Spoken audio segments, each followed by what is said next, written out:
Abaim, ladies. We are studying today Parashat Chayei.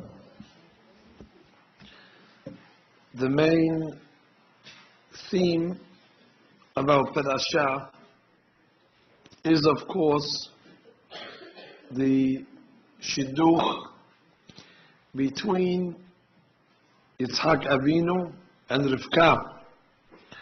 The Torah spends many Pesukim telling us about Eliezer going to the house of Lavan, telling us about the good attributes of Rivka. He brings her back. Eventually Yitzhak marries her. She becomes one of the imahot, one of the matriarchs of Israel. It's a most wonderful and beautiful story. Whenever we talk about the subject of marriage, we always study Parashat Chayei. That's where the Torah teaches us all the secrets of dating, shidduchim, shadchani, matchmakers. This is where the subject is found.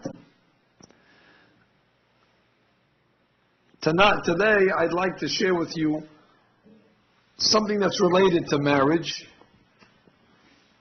something that you might have heard once in passing, and I hope Azat Hashem will be able to uncover some of the secrets that take place at a wedding ceremony.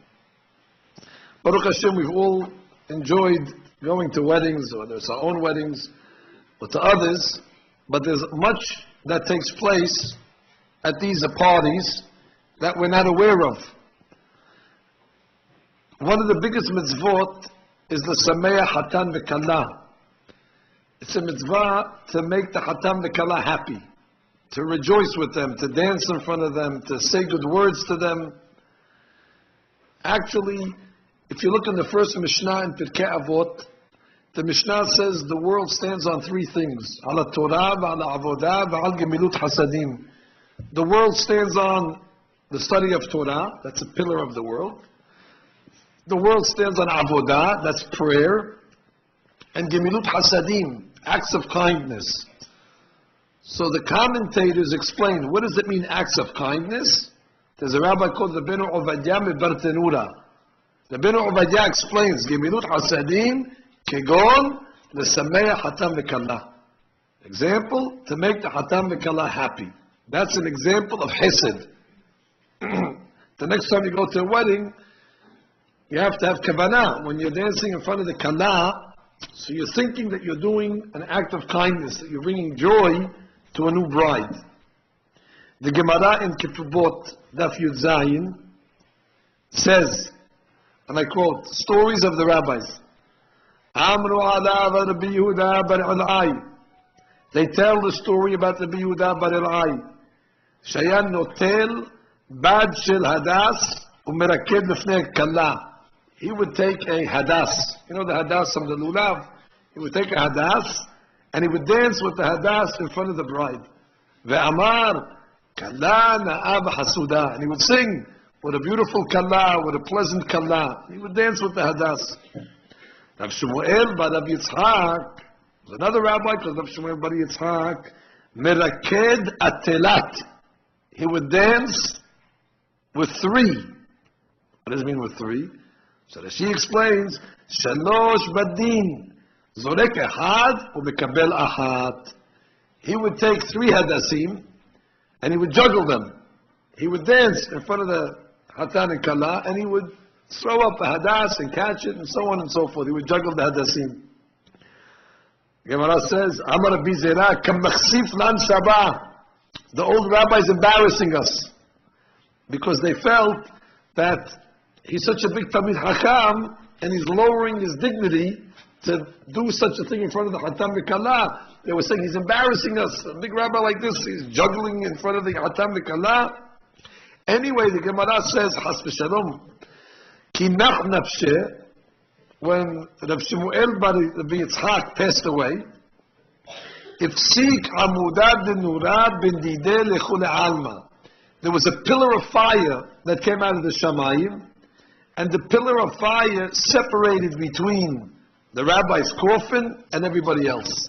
As if to say that the man that passed away was a very big tzaddik, that the fire came down. The Gemara says the fire comes down to the tzaddikim, only the biggest tzaddik of the generation, not everybody. So this rabbi over here obviously was a great, great man. He merited in his death to have the fire come down next to his coffin. But today I came to explain to you only one thing.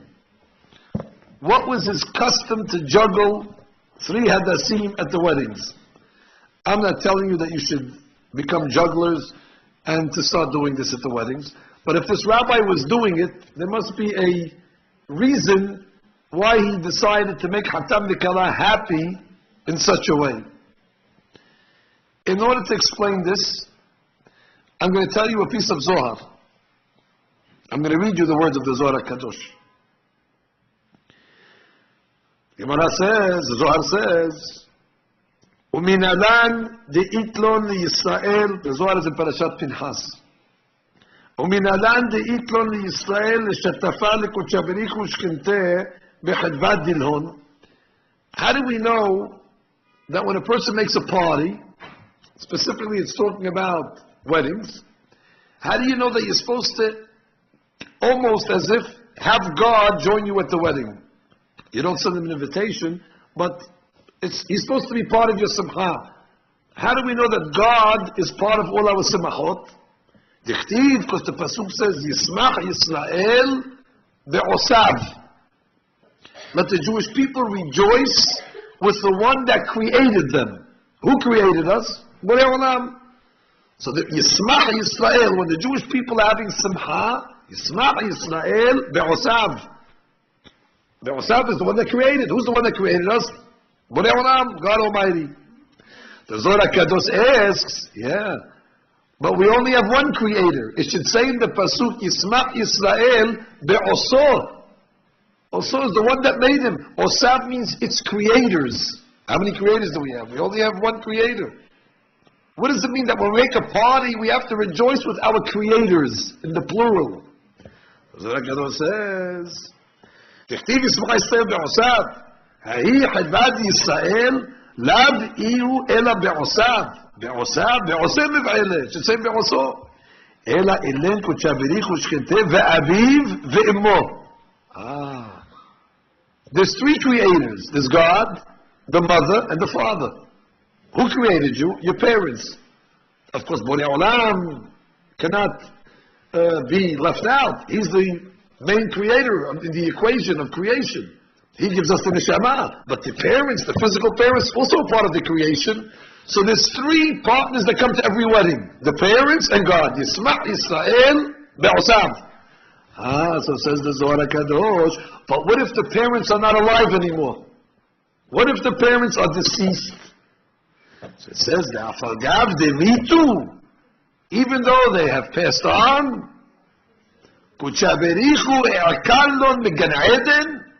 God uproots the parents from Gan Eden,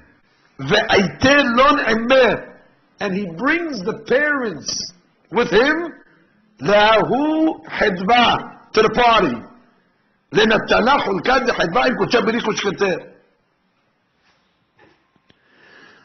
It's an amazing concept.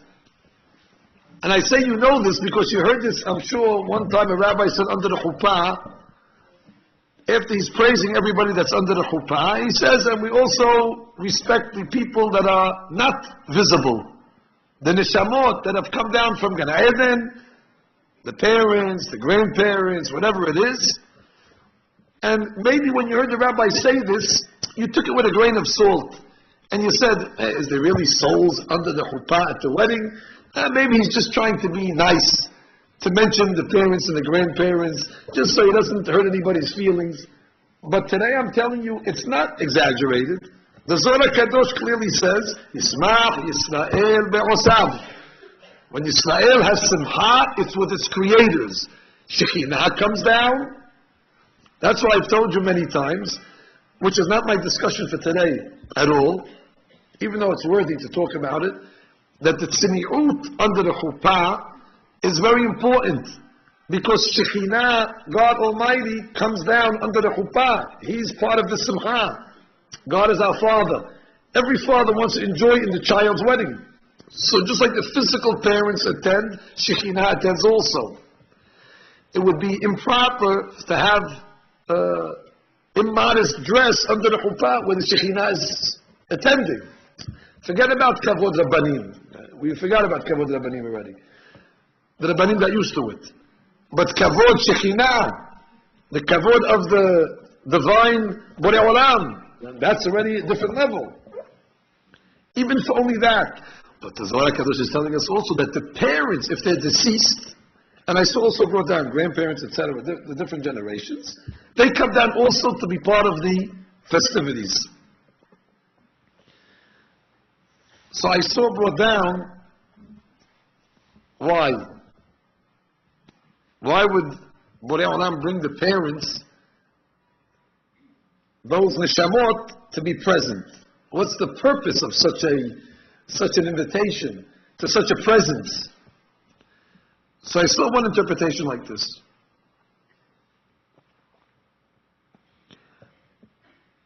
The Gemara says the child is the leg of the father. What does that mean? The leg, in Aramaic it's Bera Kera de Abu. Bera, the son, Kera is the leg, the Abu of his father. With the legs we walk, we move. When a person is alive, he does mitzvot. The mitzvot that he does gives him a higher level in eternity. The more mitzvot you do, the higher olam haba you get. That's why you have to take advantage of every moment of life to produce more and more and more, because Ben Menan, after 120, you can't do anymore. There's no tefillin, there's no sisit, there's no nerot Shabbat, there's no mikveh, there's no nothing. After 120, stop. Whatever you collected, you collected. Oh, but the Gemara says, wait, not finished. The child becomes the legs of the parents. That means if you left children in the world, and the children are doing mitzvot and good deeds and making Kiddush Hashem and doing the proper thing, so they're able to elevate the parent. So technically, even though the parent cannot do anything himself, but through his agent, the agent of the parent becomes the child, and the child is able to bring up the parents' neshama to higher levels. The Gemara says, we all have an obligation to respect our parents, but the real respect of parents begins after they pass on. What do I mean to say? In this world, we can only benefit our parents physically. Give them something to drink, do them chesed, treat them in a proper manner. It's only a physical benefit. But after the parent deceased, then already you're able to benefit the parent on a spiritual level. By doing mitzvot and good deeds, you're able to elevate that's the biggest chesed you can do to a parent. Oh. With this I once saw a very nice derasha. It says in Kiryat Shema, V'limadtem otam et benechem. Teach your children. Educate your children. V'limadtem otam et benechem. Teach your boys, teach your girls, adaber bam. V'shiftecha bebetecha, v'shiftecha bederech. Teach them in the house, on the road. Send them to the yeshivas.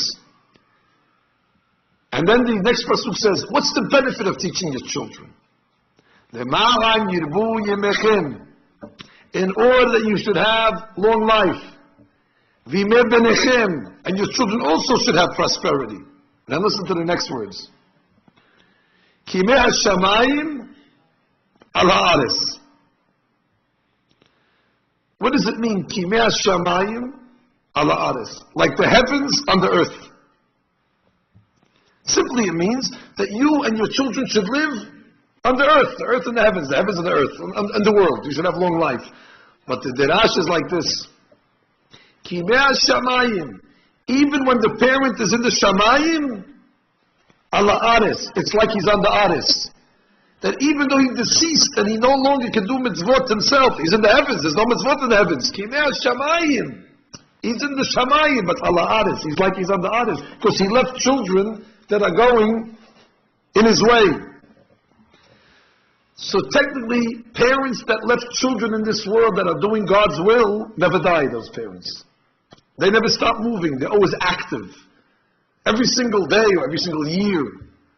They go to the parents, they say, okay, we're moving you to the next level. The mother says, what are you talking about? I didn't do any mitzvot this year. I'm up here in the Shamayim. What could I have done? You didn't do anything. But 50 years ago, you had a child. And you sent that child to the yeshiva. And the yeshiva, Baruch Hashem, educated it well. And you taught the child the right way. And Baruch Hashem, we took stock.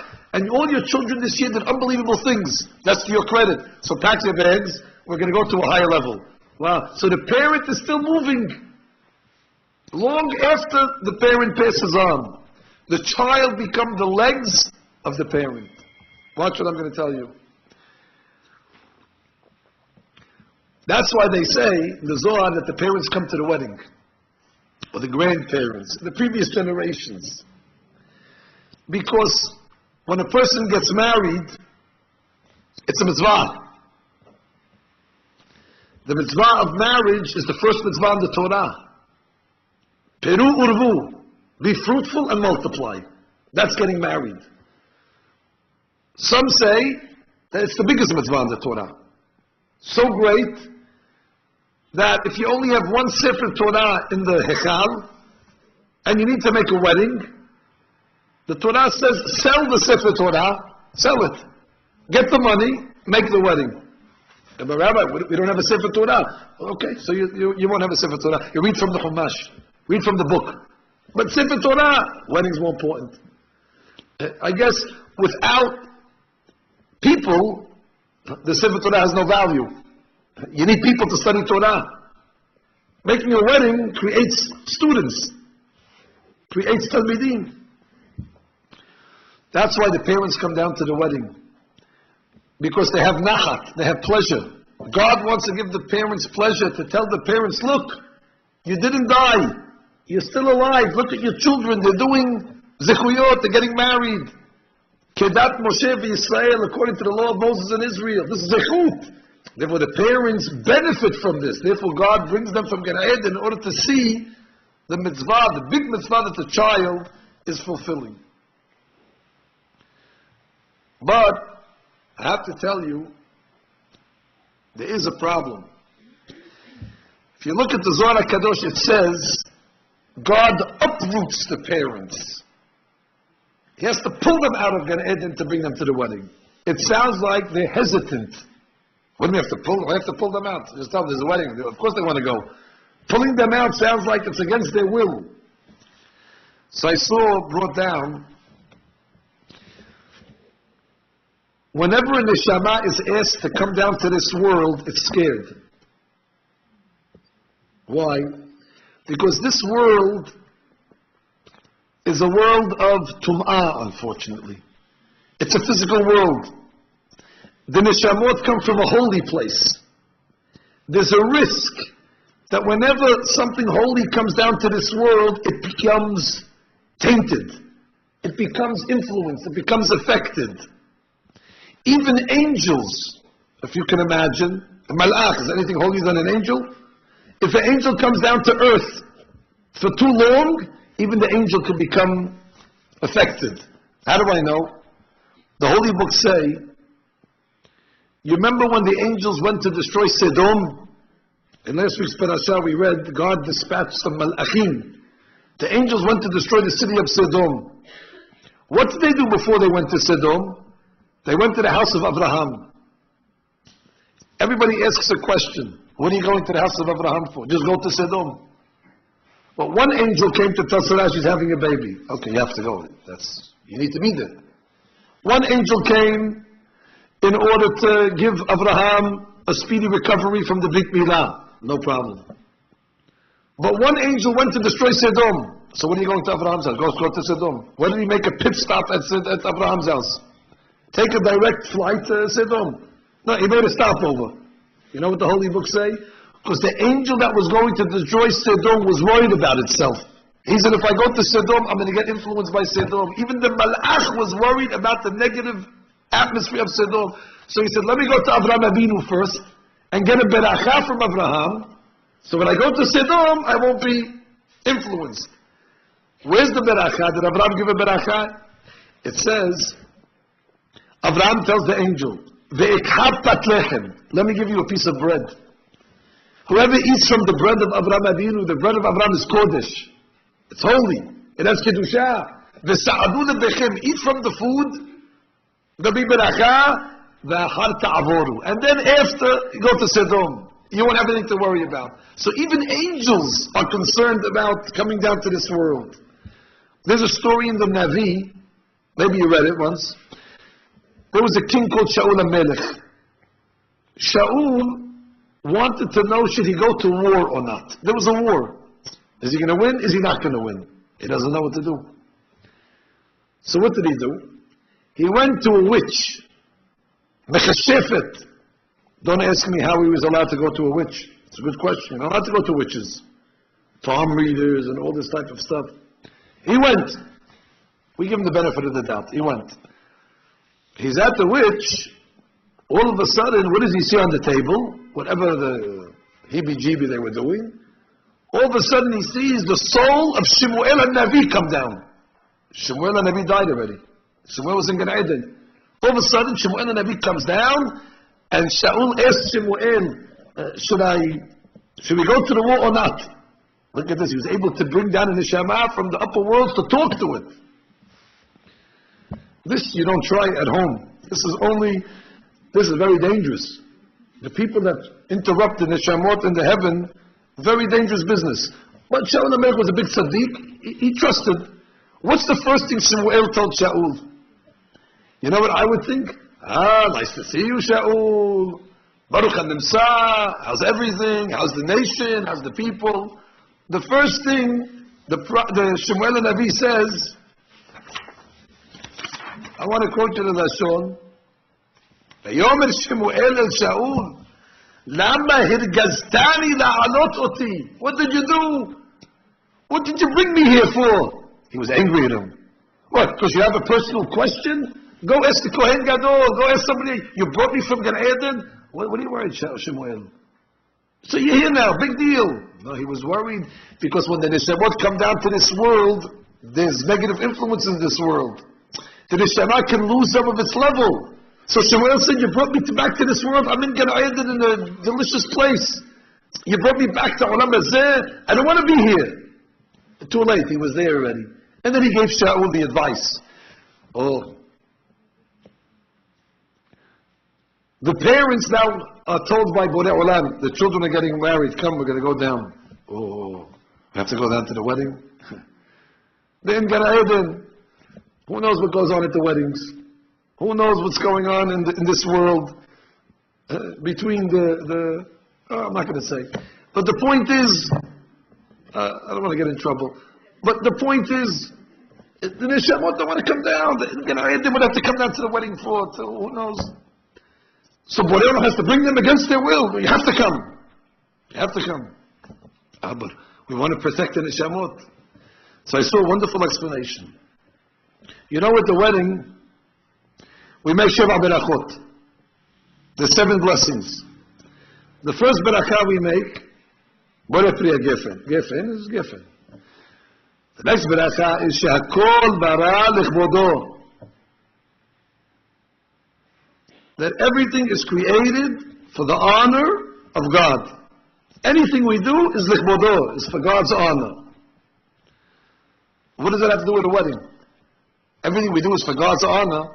So if you look at the Gemara explains what the reason for that beracha is. Shakol bara lechbodo ena min haseder. It's really not part of the berachot for the wedding.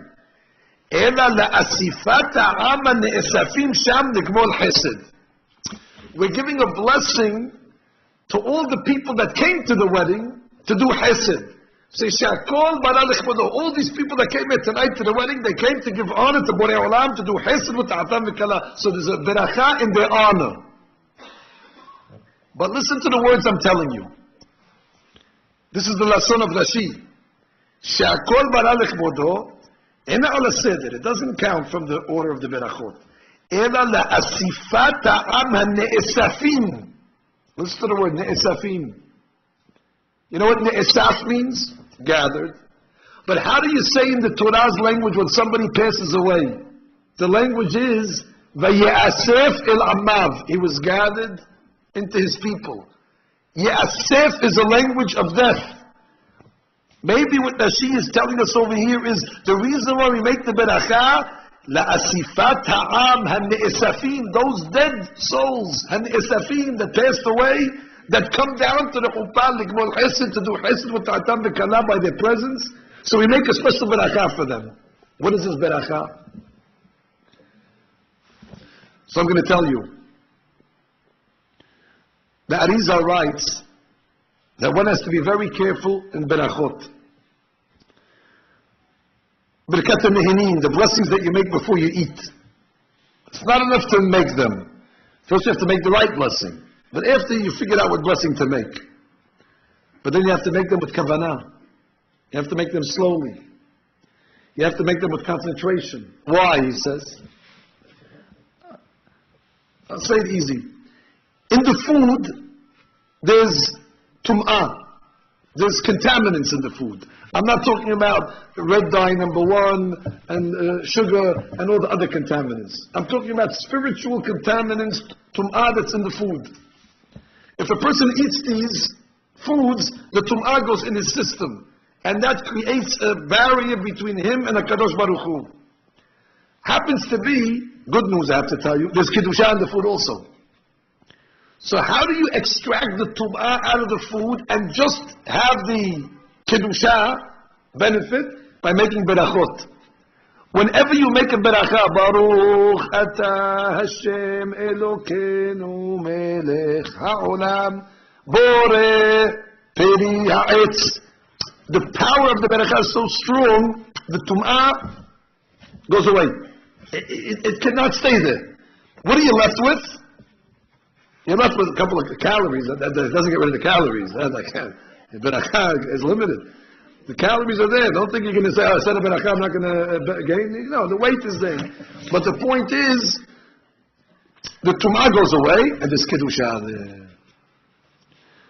But Minan, when people don't make berachot correctly, it affects them. The food, even though it's grat kasher, with all the hechsherim on it, yashan, alav Yisrael, with all the things. But without a beracha, it has things that are not good. It's not only you have to watch what you eat. Before you eat, you have to make an operation on the food. If you don't make a surgery on the food, a lot of not good comes into the body. The beracha is the surgery. What do you think, ladies, when we eat? We say Divrei Torah on the table.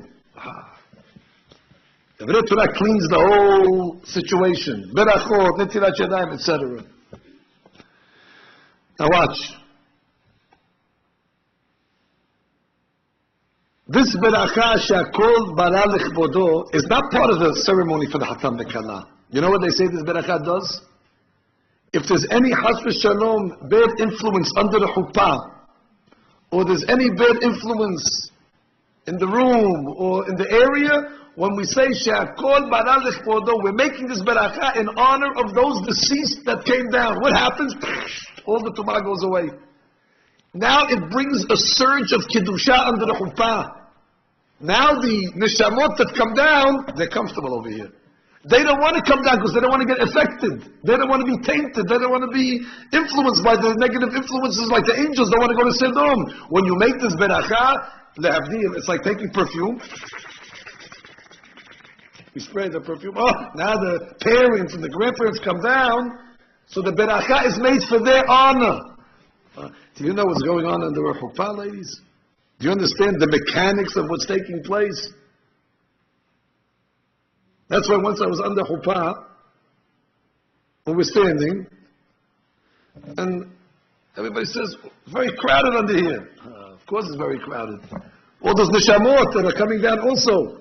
Oh, really, Rabbi? Neshamot? That makes us cry? Yeah, it gets tight under the chuppah. It's not only the photographer and all the other auxiliary people under the chuppah. There's neshamot under the chuppah. So the first beracha is made, Shakol bara lechbodo. Oh, now you sprayed the whole area. Now the neshamot are comfortable. Shakol bara lechbodo is in honor of the deceased and the esafim. Those that are the Esaf. But now we go further. There's a rabbi called Kedushat Levi. He says a big hadush. He says a question. He says, how come when a person is born, every baby that's born, what's the first thing the baby does? Baby cries. It's a big hadush. Why does the baby cry when he's born? Why does the baby laugh when he's born? He was all stuffed up in his mother's womb. He was let out of jail finally. Now he has a whole world, beautiful world. What do you mean? Life in the womb is constraining. There's nothing going on in the womb. It's all tight area. Comes out, delicious, the air, the world, the sun, everything is peace. He sees his mother. Right away the baby comes out, boche, boche, boche. Why? You never saw a baby come out smiling. It doesn't happen. They have to cry. What are you crying for? Why is every baby crying? No exceptions. I'll tell you why. Kedushat Levi says, because really, it doesn't want to come down. The Neshama was in Gan Eden before this. The Neshama was up there doing holy things with all the Neshamot, with the chair of Kisah Kavod. The last thing the Neshama wants is to come down to this world over here. What is it going to do over here? Like I told you, it's contaminated, there's averot, there's all influences and all that. This is a bad neighborhood. The Neshama is not used to living in this bad neighborhood. He wants to stay over there with the tzaddikim and all that. So when it's in the mother's womb, it's still inside. There's an angel teaching it. It's still protected. Once it comes out, he starts to cry. It doesn't want to be here. Well, you're stuck. What are you going to do? We can't put you back. You're here already. So it cries a little. The mother makes nice. Okay, don't worry. Feeds it. Slowly, slowly. Then he goes further. Says an amazing thing. He says, sometimes when you go under the chuppah, you see the bride and the groom, they're crying. Why are they crying? It's a happy day. Yom Simchat Lebo. This is not a time to cry. This is the happiest moment of their lives. They're talking about the wedding for months. And finally you get to the wedding. Oh, bring the kala tissue, bring your tissue. Give the hatan, give them water. Everybody's crying. I'm not talking about the parents. The parents crying is another story. The father has to pay for the wedding. Of course he's crying. He's going to cry for a long time. But that's the parents. I'm talking about, he says, the hatan, the kala. Sometimes you see them cry. I've seen it, you've seen it under the wedding many times. They're very emotional, hatan, the kala. They can't control it. And it just comes on. It's not even during the speech. It just, somewhere in the ceremony, they're wiping tears away. What's the explanation, he says? Oh, he says a big secret. He says, because under the chuppah, not only comes the neshamot of the previous generations, the parents and the grandparents and all, but comes the neshamot of the future generations. All those neshamot that this couple is going to bring down to the world, all their children and all their descendants, they come down to the chuppah as well. This couple's going to have 7 children. The 7 children come down to the chuppah as well. Their future descendants in the neshama form are there. And the neshama, I told you, doesn't want to come down to the world. The neshama cries when it comes out of the mother's womb. So the parents instinctively start crying.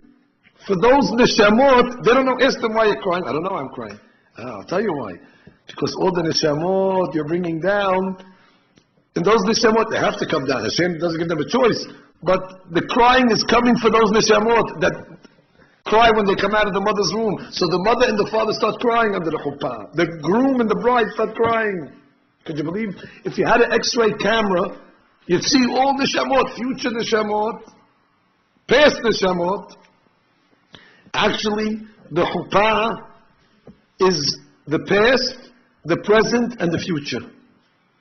Under every chuppah you have three generations that are represented. One in a physical form, and then two in spiritual form. The previous generations and the descendants that are going to follow. Why? I'm going to tell you another secret. I wish one day, if we had maybe a whole day to give shi'ur, we can go to the whole wedding ceremony, from beginning to end, and I can give you all the different things that are taking place. You wouldn't know it from where you're sitting. You can't see anything in the crowd. But I get to go under the chuppah to every wedding, so I see a lot of things that you don't see. So I'm going to one day, B'ezrat Hashem, share to you all the different magic that takes place under a chuppah. Every moment is a different item. Today I'm only talking about who is present under the chuppah. The pasuk says, "Lo yamushu mepicha, umepi zar'acha, umepi zera zar'acha, amar Adonai me'ata v'ad olam." The Gemara teaches us on this pasuk.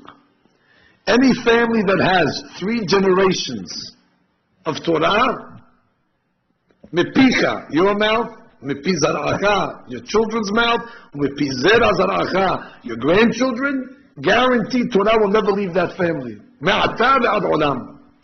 It's always important to get 3 generations of Torah in a family. Once you have 3 generations, a father, his son, and his grandson all study Torah, that's a lock. Torah is guaranteed to remain in that family forever. Tosfot asks a question. Tosfot says, what do you mean? We see many families that have 3 generations and they don't have Torah anymore today. They go back, everybody says, my great-grandfather was chief rabbi. Abedin, this, that. But look at them today, they have no Torah. What happened? So Tosfot says no. There's one condition. It's talking where they all are living and they study together. So if you have a family with a father and a son and a grandson, all living and they study Torah together, that's guaranteed Torah remains in that family forever. You have to see each other and learn with each other. There was one great rabbi. He was at a party. He got up to speak. After he spoke, he said, I want to call on my son now to say Dirash. His son got up and spoke. Then the rabbi got up and said, I want to call on my grandson now to get up and speak. After they all spoke, he said he's very happy because he just guaranteed the Torah will never leave his family. Because we're all 3 together, we all spoke the V'nei Torah together, I locked it. I had zechut many times in shi'ur to teach in one class 3 generations. Father, a son, and his grandson. Which is a big zechut. For them to learn together, it's an amazing moment when that happens. If it ever happens on Shabbat, where you see 3 generations together, make sure you say the V'nei Torah. Take out a book, start learning something, because you're guaranteeing this is insurance. It's very important.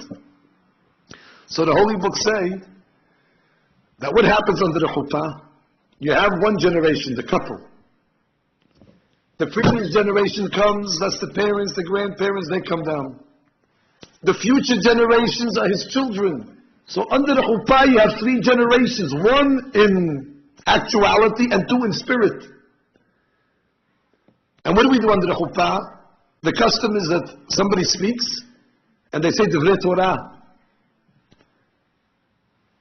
What happens? The rabbi gets up to speak at a wedding and everybody says, no, dirashot now. Enough with the dirashot. Let's just finish with the wedding. We don't hear dirashot. Because you don't realize the value of what's taking place. You're having Divrei Torah being spoken with 3 generations together. The purpose of that dirashah is to guarantee that this family will have Torah for the next 1,000 years. It's not worthy to interrupt 5 minutes from the lamb chops to guarantee Torah in the generation forever. That's the purpose of everything under the chuppah has a meaning. The speech has a meaning. The speech is not to tell love stories between the Hatan and Kala. Of course, it's to say nice words, to say a little Divrei Torah, Hiddush, in order to connect the 3 generations.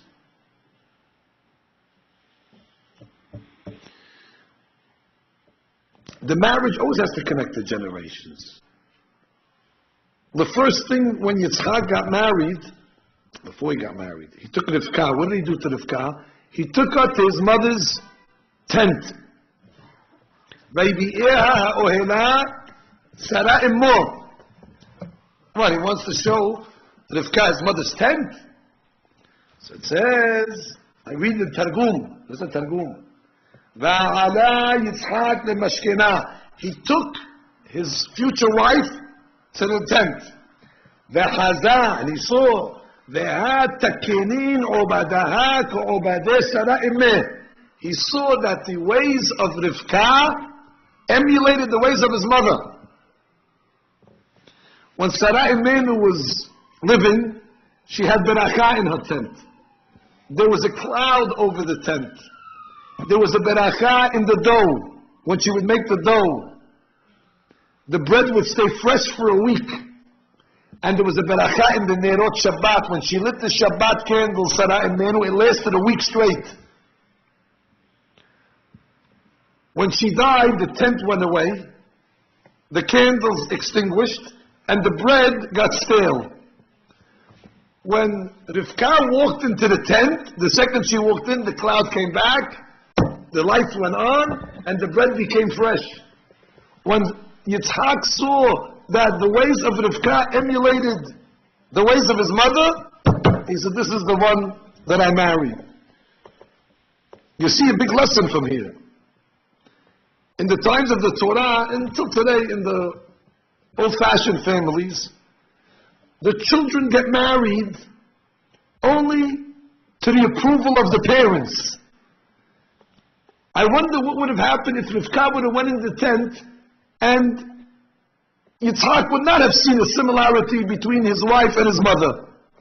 We don't know what would have happened. Maybe he would say, we have to wait, we can't get married, I have to teach you. That means the marriages were done with their parents' approval and with their parents' way. Who picked out the wife for Yitzhak? His father.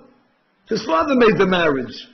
So with his father's approval and his mother's way, Yitzhak got married. Not like today in some places, where the parents don't have a say in who their children marry. When the child comes home, hey, this is the girl. What is the girl? What is this over here? What is this over here? Who's the family? No, you don't know anything. I'm doing it myself. This was never our tradition. Marriage was something that was done by the parents for the child. The child has some say, but the parents have the overriding say. This is the way it was done. And that's why under a chuppah, his parents, everything's authentic. It's tradition. Under the chuppah, the parents are there, the grandparents are there in spirit if they're not alive, the children, the future.